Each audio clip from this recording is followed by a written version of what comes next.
name is Kathryn Hallett. It is February the 16th, 2023, and we are here today with Kathy Hallett, who is going to share some of her memories with us. My grandparents on my father's side ran the Hallett guest house in Cheriton, Virginia, and we were living in Richmond, Virginia for all of our lives, but we would come over and visit my grandparents.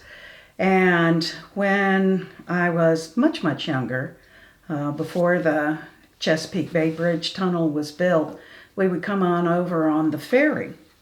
And prior to getting on the ferry, I remember driving past a section of Chesapeake that used to have this big old wooden roller coaster.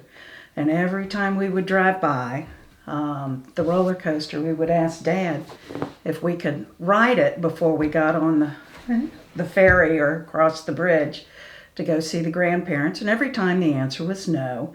But I always remember looking over at that roller coaster thinking, man, that would be some kind of fun. Riding across on the ferry was very interesting. Smelled a lot like diesel fuel most of the time. But we got out across that bay and it was just as pretty as it could be. And once we got to my grandparents' house, it always felt so magical because the guest house was the biggest house I had ever seen in my little life. And the driveway was a semicircular driveway. Hadn't seen that before. And it was lined with these huge camellia trees, just glorious. And there were blossoms everywhere. And I had never visited a home that had a sign out front, one of those big old signs that said Hallett Guest House. We would get into the house and grandmother and grandfather would greet us and hug us and immediately set us to heading up the stairs and putting our clothes and things away, items away, so we could come down and visit in the foyer. Our room, I shared one room with my younger sister, Mary, and the other fabulous magical thing about the room that we shared, it had 2 sinks in it. And our home in Richmond did not have sinks in our bedrooms, and I thought, well, this is really cool too. So we would be visiting usually around in September before school officially started back in Richmond. And we'd be there for a week, maybe a little over, and just spend time with hanging out. Grandmother would not take on any guests during the time while we were staying there, simply because she figured it would be bad for business to have a whole bunch of kids running around like little terrorists in the house. So she would shut down for business when we would come over and visit. Alrighty, just for a timeline, we took the ferry over to the shore, all of us, my younger sister included, in on this thing between 1960 and 63, and then we would come and travel and visit our grandparents using the Chesapeake Bay Bridge Tunnel after it had opened. And I remember after the tunnel had opened, one of the things that Mom used to like to challenge us to do is to see if we could hold our breath long enough going underwater, wink, wink, nudge, nudge, through the tunnel. We, might pass out a little on the way trying to do that. But using the tunnel, we would be driving up 13 in a way where we would pass by what was then the America House. And I remember looking at it thinking, well, that's a marvelous thing. There's this big old hotel in the middle of a cornfield. How unique. And we would ask Dad about that. He would get a little bit sad when he would say, talk about where the America House was, because that used to be the farmland that he grew up on before World War II and the government's acquisition of all the farmland down at the tip of the peninsula. They kind of gave him, the family, and my grandparents the offer of, we will give you this amount of money for your house, or we'll just take it anyway. So they accepted the funds that the government gave.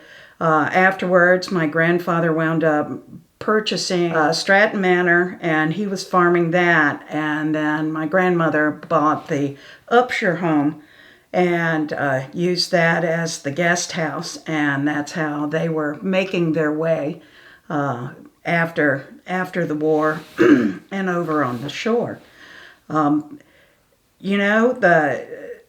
Coming from the city of Richmond over to the shore was, definitely a change. It was so slow paced, and I loved it. Absolutely loved it. We would come over, and a big day out would involve grandmother throwing us in the car and driving approximately 3 blocks to 1 block down to Paul's restaurant, so we could have lunch.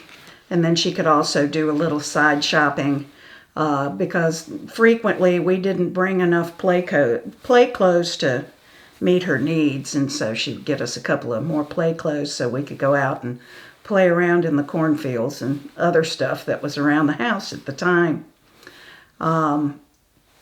We had also gone over to Cape Charles Beach one time. One and only time I remember them actually taking us over to Cape Charles Beach. Grandmother wasn't a fan of the beach at all whatsoever, but she wanted to keep her little grandkids entertained, and she would watch us walk up and down the beach for about an hour, and then she'd have enough and throw us back into the car, and back to the home we would go. One of the fabulous things about the Hallett guest house, Upshur home, was the staircase. It fabulous wooden staircase, and my grandmother kept that thing finely polished. It was just as slick as it could be, and it had a grandmother clock on the landing, and we would run up and down those stairs, maintaining balance somehow, and we would hit that landing loud enough to set the chimes off, which would irritate grandmother just a little bit. She had it slick enough so we could sit on our behinds and shoot down the stairs quickety fast, just as slick as it could be. Do not wear patent leather shoes on this staircase. That was absolutely a fun time. So simple things like that we would use to entertain ourselves while visiting grandmother and grandfather.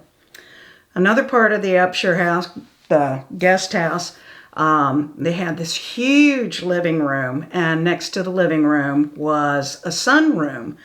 And on the rainy days, we were allowed to ride our tricycles inside the home, in between the living room and the sunroom, and circle around again. And unfortunately, that kind of stopped.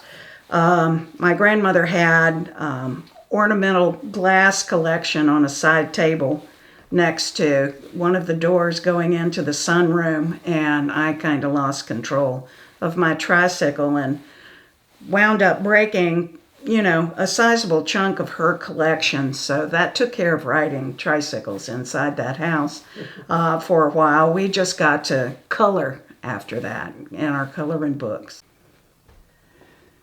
Yes, Kathy, could you tell us what your grandparents' names were? Absolutely. My grandfather was William Alexander Hallett Sr., and my grandmother was Iris Hallett. Iris Hughes Hallett. The china pieces over here on the table, can you tell us anything about that? In the house, in the different bedrooms of the guest house, there were not only sinks, but there were also washstands. And these porcelain pieces, they might not be actual ceramic pieces, were in there as well to be used as part of the washstand setup for folks who would come and visit and stay for a day or two over at the house while my grandmother was running it. Great. we would go and visit, part of going over to visit the grandparents, we would usually involve going to visit various and sundry cousins and relatives. My Aunt Jewel and her husband Harold, the Goffigans, had a farm over on the shore and nearby. And we would go and visit them and their daughter Ruby Kay. And to keep us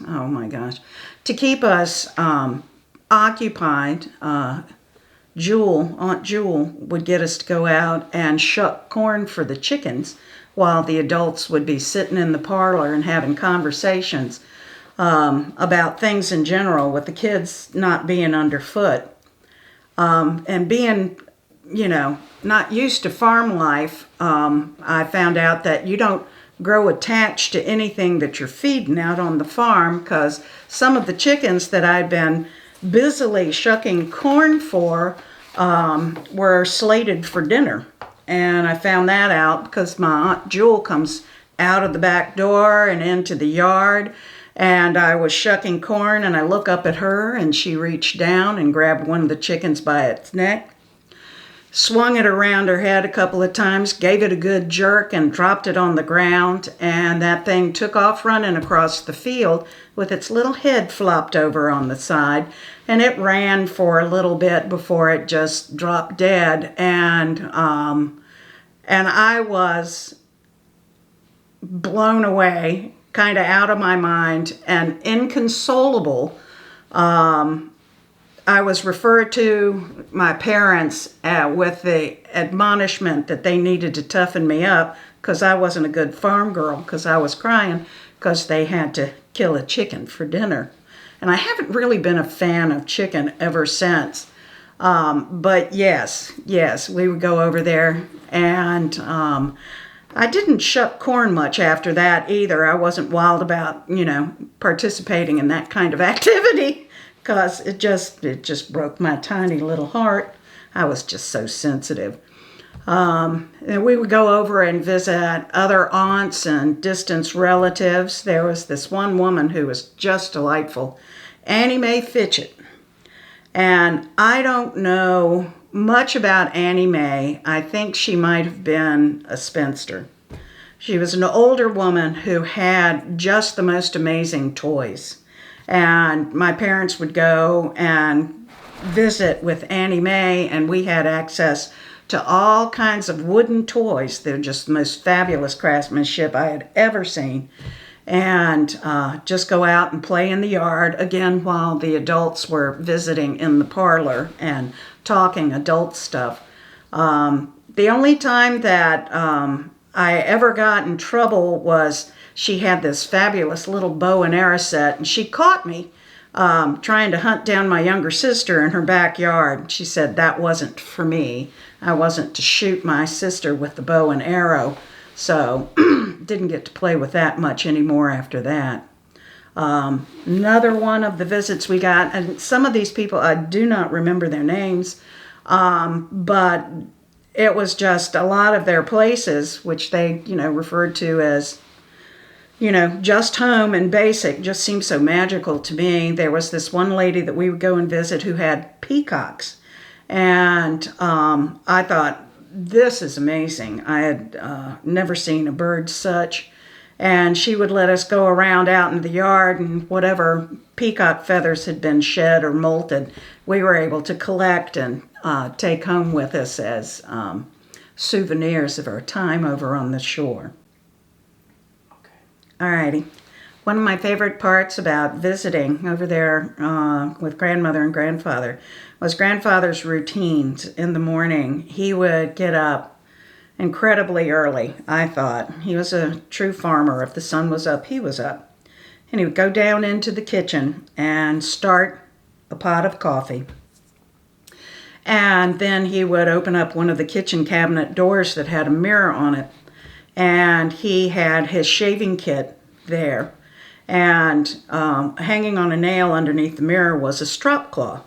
So he would, whip up his own shaving cream with that little bristle brush And he would cover his face with shaving cream, and then he would use the strop cloth to, sharpen the razor to shave in front of the mirror, get his morning shave on. And he would have, like, his farm pants and t-shirt on and suspenders.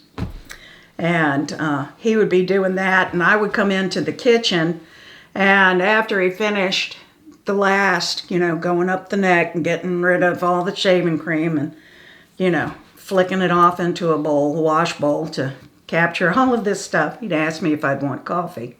And I did. And they had these little demi-tasse cups.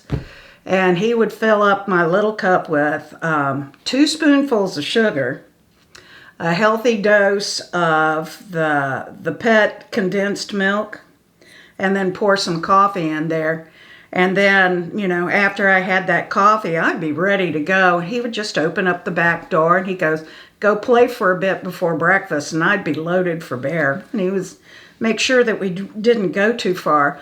But I think that was one thing that really aggravated my mother, was that her children had gotten a taste for coffee, and the last thing she wanted was caffeinated children back at home. She would just kind of roll her eyes and appreciate the fact that he would just juice us up for days and then throw us out the back door and tell us not to get in too much trouble. One of my, the part about the grandfather's shaving ritual in the kitchen, before I actually got coffee, was after he finished shaving, he would put on Menon skin bracer. And to this day, I just love the way the memories roll through my head when I smell Menon skin bracer, because he would pat that on and then lean over and say, "Give me some sugar." We can give him a little kiss on the side of his neck, and then we would go over and have the coffee. Grandfather was usually taking time off from the farm while we were there visiting, and some of the things that he would like to do was, take us into town for a little bit and pick up some stuff. He introduced me to moon pies. And he also introduced us to ginger ale, because we hadn't had ginger ale.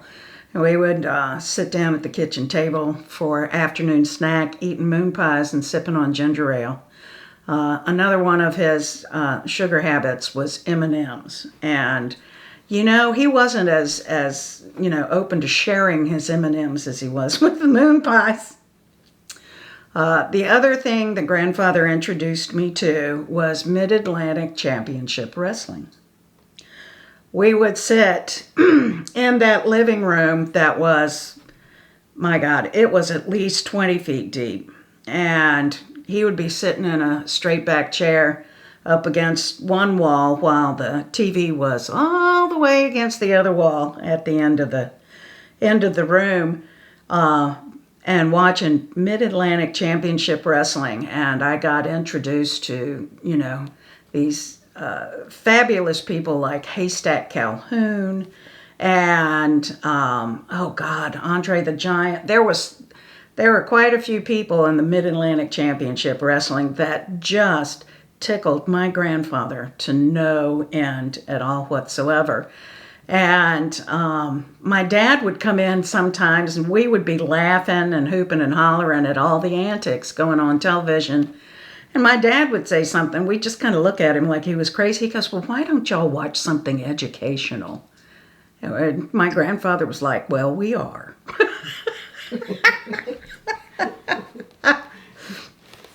Now, my grandmother was a little bit more on the cultured side. She had her ways about her, the way that she would prefer to have happen while we were visiting and stuff. And when we went out of the house, if we were going into town 5 blocks away, we couldn't wear our play clothes. We needed to dress up to ride with grandmother into town. And one of the special treats, she would take us into Paul's restaurant. And I had, on one particular day, I needed a pair of pants, play pants, because apparently I had outgrown my play clothes, and she was going to take me shopping. And part of the trip was she was going to treat me to lunch at Paul's restaurant. And I was at that age where, and during that time, usually you didn't go out to eat very much. It was only on super duper special occasions. And going out to, the restaurant it was just like, oh my gosh, I am somebody, I'm becoming a big girl. And I remember she got herself a club sandwich, and I had never seen one of those before in my life. And I think I had gotten like a cheese sandwich or, something child size. And grandmother, using her etiquette, knew that it was probably unseemly for her to eat an entire club sandwich in one setting. So she was more than happy to offer part of her club sandwich to me. And I was just baffled by this sandwich. It was just so pretty. And she had to tell me to take the toothpicks out of it before biting into it, because that could be just a little dangerous and hurtful. But I'll never forget that sandwich or that restaurant. It was just the biggest thing that I had ever done up to that point. Besides moon pies and ginger ale, going out to a restaurant and eating a club sandwich like a big girl. That was fabulous. My grandmother, Iris Hallett, was an absolute fabulous baker. She was just a goddess in the kitchen.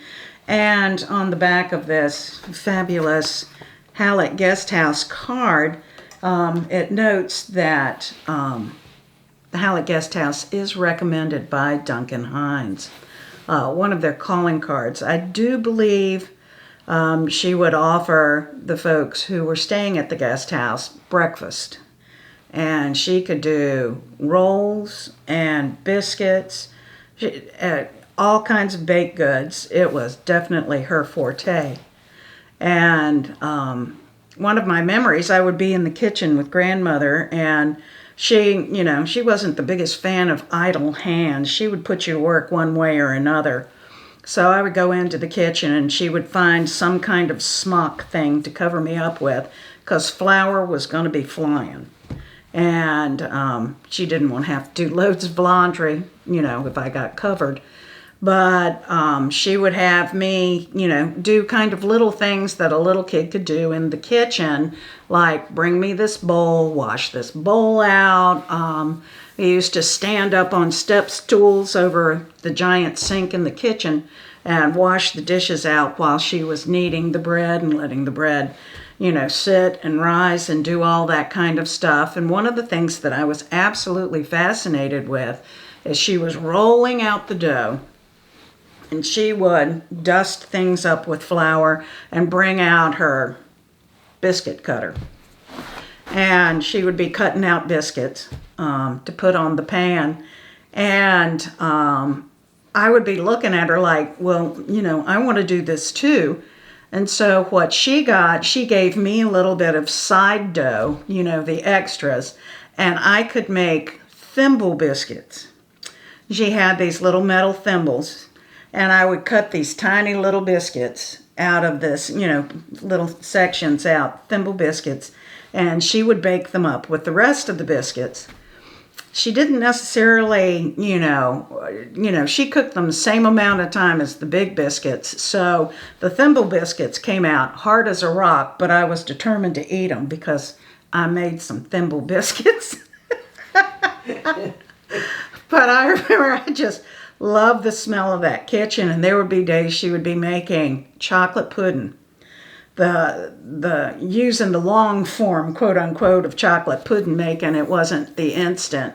And she'd be standing over that stove, and she would get me to stir with her, and it would be hot as a match over that stove. And you gotta make sure you keep stirring that so it doesn't clot up or get lumpy or anything else like that. And I was just like, I love eating chocolate pudding, but man, standing over that hot stove and stirring up that pudding, was a bit of a chore. So I really appreciated the pudding I got after that, because it was taking quite a bit of doing to get that to the table. One of my favorite desserts ever, chocolate pudding. She also used the kitchen sink to bathe us when we would come over, and the kitchen window faced out and looked out over Route 13. And, you know, most of it was farmland back there, and it was just as flat and as dark as it could be at night. And I would be naked as a jaybird in that kitchen sink. She would bathe me, and I could see the truck lights, you know, the truckers' lights coming up the freeway. And I would just like, "Grandmother, these trucks are coming. I see their lights." And she goes, "I know, I see it." And I was like, "But grandmother, I'm naked." And she goes, "Honey, they can't see you." And I would just be like, I need to get out of this sink right now, because I knew those truckers could see me from Route 13 all the way, that little naked girl in that window being washed up in a sink. God have mercy. She was so patient when she was bathing me in that sink. Don't be silly. Those truckers can't see you. Fabulous memories of just the simplest little things. Meant everything. I love my time over there, visiting with them on the shore.